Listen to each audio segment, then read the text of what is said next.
சாய்ராம். உங்களுடைய ஒவ்வொரு தேவைகளையும் அவர் அறிந்து வைத்துக் கொண்டு இருக்கிறார். அவர் எதிர்பார்ப்பது எல்லாம் ஒன்னே ஒண்ணுதான்.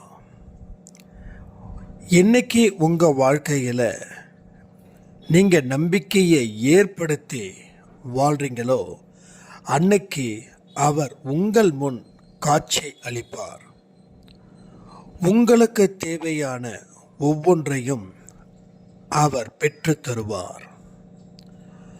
முயற்சியும் உழைப்பும் இருந்தால் மட்டும் போதாது, அவருடைய ஆசீர்வாதமும் இருந்தால் மட்டுமே நீங்க இந்த உலகத்தை வெல்ல முடியும்.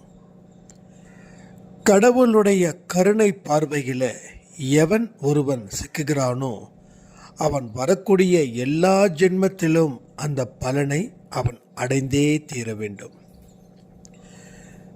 கடவுளுடைய ஒவ்வொரு வார்த்தைகளுக்கும் கீழ்ப்படிதலே மனிதனுடைய வளர்ச்சிக்கு சாதகமாக அமையுது. கடவுளோட வார்த்தைகள் ஒவ்வொன்றும் நம்மளுடைய உயிர் மூச்சா இருக்கணும். ஒழுக்கத்தையும் நேர்மையையும் உழைப்பையும் முயற்சியையும் எந்த காரணத்தை கொண்டும் ஒருவன் நிறுத்தவே கூடாது. இந்த நான்கும் எங்க இருக்குதோ அங்க தெய்வம் குடியேறும். உழைப்பு இல்லாத இடத்துல சோம்பேறித்தனம் உருவாகும். சோம்பேறித்தனம் இருக்கிற இடத்துல தரித்திரங்கள் உருவாகும். ஸோ தரித்திரத்தை விரட்ட நம்ம சாம்பிராணி, ஊதுபத்தி இது மாதிரி வாசனை திரவியங்களை மட்டும் பயன்படுத்துகிறோம். அது மட்டும் போதுமா?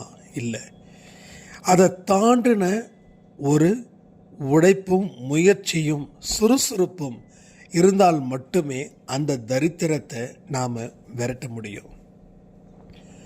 உங்கள் வாழ்க்கையில் இப்படி நடந்துருச்சே அப்படின்னு கவலைப்படுறத விட இனி இப்படி தான் நடக்க போகுதுன்னு நம்பிக்கையை ஏற்படுத்தி வாழ்ந்து பாருங்க.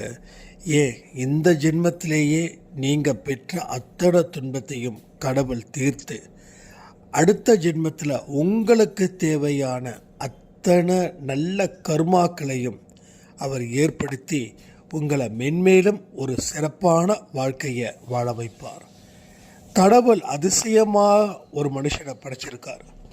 ஆனால் அந்த மனுஷன் அவனுடைய அற்புத சக்தியை அவன் உணராத வரைக்கும் அவனுடைய வாழ்க்கையில் எந்த மாற்றத்தையும் கடவுள் ஏற்படுத்துவது இல்லை.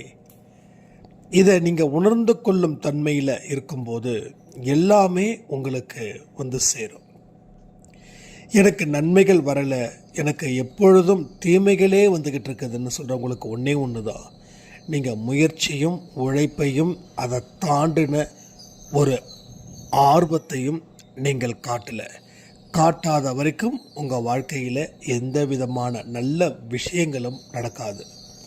இங்கே 100% நமக்கு தகுதி இருக்குது, நம்ம சிறப்பான வாழ்க்கையை வாழ முடியும்னு. இதை எல்லாம் உணர்ந்து செயல்பட்டீங்கன்னா வெற்றி நிச்சயம். இது சாயின் சத்தியன்னு சொல்லி இந்த பதிவை நான் முடிக்கிறேன். ஜெய் சாய்ராம்.